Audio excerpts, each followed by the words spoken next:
Hello everyone, नमस्कार। हमारे YouTube channel में आपका हार्दिक स्वागत है। दोस्तों, कैसे हैं आप? आशा है आप अपने परिवार के साथ खुश होंगे और स्वस्थ होंगे। आज की वीडियो में हम बात करेंगे साल 2025 में अहोई अष्टमी का व्रत कब है, 13 अक्टूबर या 14 अक्टूबर। जानेंगे सही तिथि, पूजा का शुभ मुहूर्त, चंद्रोदय और तारे निकलने का समय। साथ में जानेंगे पूजा विधि और इस व्रत में संतान प्राप्ति के लिए, संतान के अच्छे स्वास्थ्य के लिए, फ्यूचर के लिए क्या करना चाहिए और क्या नहीं करना चाहिए। दोस्तों, अहोई अष्टमी का व्रत कार्तिक महीने के कृष्ण पक्ष की अष्टमी तिथि को रखा जाता है और ये जो व्रत है करवा चौथ व्रत के कुछ दिन बाद आता है। इसे अहोई आठे भी कहते हैं। इस व्रत को पूरा दिन निर्जल करने की मान्यता है। शास्त्रों के अनुसार इस दिन अहोई माता का पूजन और रात्रि में तारों को देखकर पारण किया जाता है। अहोई अष्टमी के दिन गोवर्धन में राधा कुंड में स्नान भी किया जाता है। तो आज की वीडियो में हम जानेंगे साल 2025 में अहोई अष्टमी पर व्रत कब है, 13 अक्टूबर या 14 अक्टूबर, पूजा का शुभ मुहूर्त, चंद्रोदय का समय, तारे निकलने का समय और पूजा विधि। साथ में जानेंगे इस व्रत में अपने बच्चों के लिए, संतान प्राप्ति के लिए, संतान के उज्जवल भविष्य के लिए क्या करना चाहिए और क्या नहीं करना चाहिए। तो दोस्तों, वीडियो शुरू करने से पहले आपसे एक खास बात, अगर आप इस चैनल पर नए आए हैं और पहली बार आए हैं तो इस चैनल को सब्सक्राइब कर दीजिए और बेल आइकन बटन प्रेस कर दीजिए ताकि आने वाली वीडियो देख सकेंगे आप सबसे पहले। और वीडियो को अंत तक जरूर देखिएगा ताकि कोई भी जानकारी छूट न जाए, क्योंकि दोस्तों आधी अधूरी जानकारी से पूरा लाभ नहीं मिलता है, इसलिए हमारे साथ अंत तक बने रहिएगा। तो आइए शुरू करते हैं। दोस्तों, अहोई अष्टमी का जो व्रत है संतान की लंबी उम्र के लिए रखा जाता है। इस व्रत का जो संबंध है वो पुत्र और पुत्री से नहीं है। आप इसे संतान की लंबी उम्र के लिए रख सकते हैं, फिर चाहे वो पुत्र हो या पुत्री। इसके प्रभाव से संतान सुख और उसके उज्जवल भविष्य का आशीर्वाद मिलता है। इसके अलावा इस व्रत में तारों का विशेष महत्व होता है। माना जाता है कि जब आसमान में तारे दिखाई देने लगते हैं तब उन्हें अर्घ्य दिया जाता है। फिर महिलाएं अपने व्रत का पारण करती हैं और ऐसा करने पर अहोई माता प्रसन्न होती हैं। जो अहोई माता है वो देवी पार्वती का रूप है।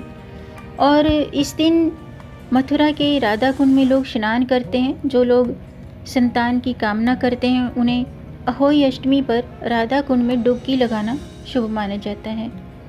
इसके अलावा ये जो व्रत है इस दिन मतलब राधा कुंड में स्नान तो करते ही हैं, राधा कुंड में पेठे के फल को भी छोड़ते हैं। आधी रात को होने वाले स्नान के दौरान जो दंपत्ति होते हैं लाल कपड़े में इस पेठे के फल को बांधकर छोड़ते हैं और सालों से लोग यहाँ डुबकी लगाते हैं। ऐसा माना जाता है कि इस दिन यहाँ स्नान करने से संतान प्राप्ति होती है और हर साल लोग, लाखों के संख्या में लोग यहाँ पर डुबकी लगाते हैं। आइए जानते हैं अहोई अष्टमी व्रत की पूजा का शुभ मुहूर्त क्या है और तारे निकलने का समय क्या है। दोस्तों, साल 2025 में अहोई अष्टमी का जो व्रत है 13 अक्टूबर को रखा जाएगा। 13 अक्टूबर को दोपहर के 12:24 पर अष्टमी तिथि शुरू होगी और 14 अक्टूबर को प्रातःकाल 11:09 पर अष्टमी तिथि समाप्त होगी। पूजा का शुभ मुहूर्त है शाम के 5:53 से शाम के 7:08 तक और अहोई अष्टमी पर तारों को अर्घ्य देने का समय है शाम के 6:17 तक। चंद्रोदय का समय है रात्रि के 11:20 पर। आइए जानते हैं कि अहोई अष्टमी पर पूजा विधि कैसे करनी चाहिए। दोस्तों, शास्त्रों के अनुसार अहोई अष्टमी के दिन सूर्योदय से पूर्व उठें। अगर आपके यहाँ सरगी की जाती है तो सरगी भी करें। स्नान से पहले निर्जल व्रत का संकल्प लेकर के सरगी करें और जो भी आपके यहाँ जैसे भी अहोई अष्टमी की व्रत करने की परंपरा है उस विधि से आप इस व्रत को करें। घर की साफ सफाई करें और दीवार पर अहोई माता और सेह और उसके 7 पुत्रों का चित्र बनाएं।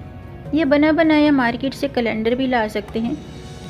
इस दिन शाम को तारे देखकर पूजा का विधान है। सांझ के समय अहोई माता को रोली, चावल, कुमकुम और अन्य पूजन सामग्री, फल फूल ये अर्पित करें। मीठे पुए का भोग लगाएं। अब हाथ में गेहूं के दाने लेकर व्रत कथा पढ़ें और बाद में आरती करें। रात्रि में तारों को देखते हुए अर्घ्य देकर व्रत का पारण करना चाहिए। अहोई अष्टमी के दिन पूजा के बाद तारों को देखकर ही व्रत का पारण किया जाता है और इस दिन तारों को देखने के लिए शाम का जो समय है 6:17 पर है। आइए जानते हैं अहोई अष्टमी के दिन अपने संतान के उज्जवल भविष्य के लिए क्या करना चाहिए और संतान प्राप्ति के लिए क्या करना चाहिए।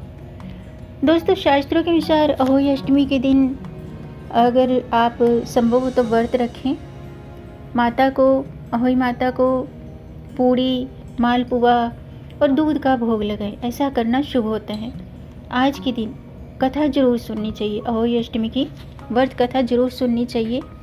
इससे क्या होता है कि माता पार्वती का आशीर्वाद मिलता है। माता पार्वती ही, अहोई माता जो है माता पार्वती का ही रूप है। तो अहोई अष्टमी की जो व्रत कथा है मैं अगली वीडियो में बनाऊंगी, आप उसे भी जरूर देखिएगा। व्रत का जो पारण है वो तारों को देखकर ही करना चाहिए। इस दिन तामसिक भोजन का सेवन नहीं करना चाहिए। घर में शुद्धता का ध्यान रखें। इसके अलावा इस दिन मिट्टी की खुदाई नहीं करनी चाहिए और व्रत के बाद ज़रूरतमंदों को दान जरूर करना चाहिए। अहोई अष्टमी के दिन गौ माता की सेवा करनी चाहिए। गौ माता को भोजन कराना चाहिए। ऐसा करने से अहोई माता प्रसन्न होती हैं।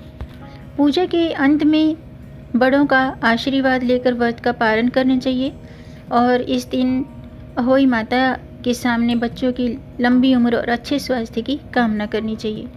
इस बार अहोई अष्टमी का जो व्रत है बहुत ही अत्यंत दुर्लभ और मंगलकारी माना जा रहा है, क्योंकि इस दिन 4 दुर्लभ योगों का संयोग है। इस दिन रवि योग, परिग योग, पुनर्वसु नक्षत्र और शिववास योग है।